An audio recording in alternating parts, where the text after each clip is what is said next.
Salam sejahtera Malaysia, terima kasih kerana menonton video-video dalam channel ini. Sebelum kita mula, jangan lupa untuk tekan tombol subscribe, share, like, dan komen. Let's go! Salam sejahtera dan selamat petang kepada semua pendengar. Berita petang ini dipetik dari Malaysia Kini bertajuk Ulasan, Dr. Mahathir diharap sokong Anwar sebagai PM ke-10. Berita penuh, perlukah Anwar bertemu dan berbincang dengan Dr. Mahathir Mohamad? Ramai menyatakan tidak perlu. Mereka marah kerana Mahathir tidak melepaskan jawatan Perdana Menteri kepada Anwar seperti yang dijanjikan, menyokong Azmin Ali untuk menyaingi kepimpinan Anwar dalam PKR, tidak menunaikan manifesto PH dan membuat pelantikan utama tanpa berbincang dengan Majlis PH. Ini termasuklah menganjurkan Kongres Maruah Melayu bersama PAS dan UMNO untuk meremehkan Anwar dan PH, meletakkan jawatan Perdana Menteri tanpa berbincang dengan Majlis PH sehingga membawa kepada kejatuhan PH dan banyak lagi. Bagi mereka adalah lebih bermaruah melihat PH kalah daripada bekerja sama dengan Mahathir dan menggelar Mahathir sebagai tokoh khianat.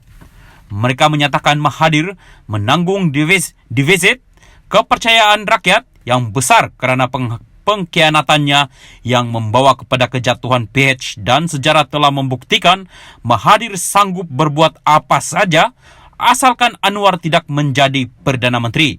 Jadi, mereka mengingatkan Anwar agar tidak lagi dipatuk ular di lubang yang sama. Tiada musuh dan lawan yang kekal. Pertanyaannya, bolehkah PH menang tanpa bekerjasama dengan parti lain?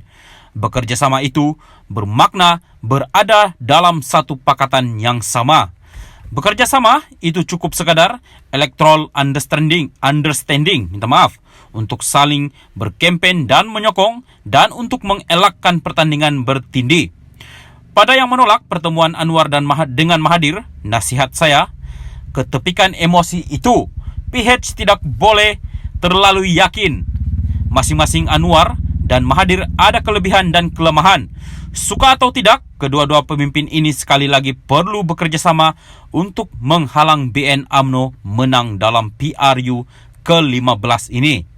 Ingat, dalam politik tidak ada kawan kekal dan musuh yang kekal. Jika melalui kerjasama boleh membawa kemenangan, maka apa masalahnya untuk bekerjasama? Cumanya, pastikan kerjasama itu dibuat dengan syarat yang jelas. Rangka dan bincanglah syarat itu. Tidak perlulah saya senaraikan syaratnya. Tetapi yang penting dalam pertemuan itu, semua pemimpin PH perlu turut bersama.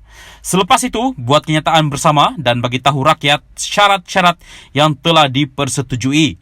Lebih baik lagi, tunjuklah perjanjian yang telah ditandatangani supaya rakyat boleh menjadi saksi kemudiannya. Perbincangan kerjasama ini jangan hanya terbatas dengan Mahathir sahaja. Segerakan juga pertemuan dengan MUDA, PSM dan parti-parti yang mendukung aspirasi yang sama.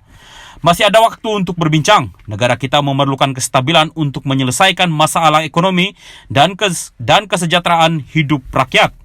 Kemarin, ringgit kita merundum lagi. Kita terdesak memerlukan kerajaan dan pemimpin yang boleh melonjakkan kembali kemajuan negara kita yang telah banyak ketinggalan. Oleh itu, pemimpin politik janganlah keras kepala jika mahu menang pilihan raya. Berjumpa dan berbincanglah untuk merancang strategi bersama. Tanpa bekerjasama, hasrat PH untuk menang hanya satu ilusi. Sokongan terbuka Dr. Mahathir kepada Anwar.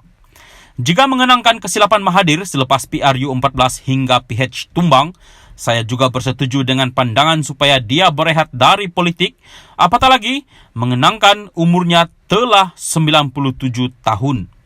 Namun PRU ke-15 ini adalah pilihan penting kita untuk melihat Malaysia terus maju ke depan.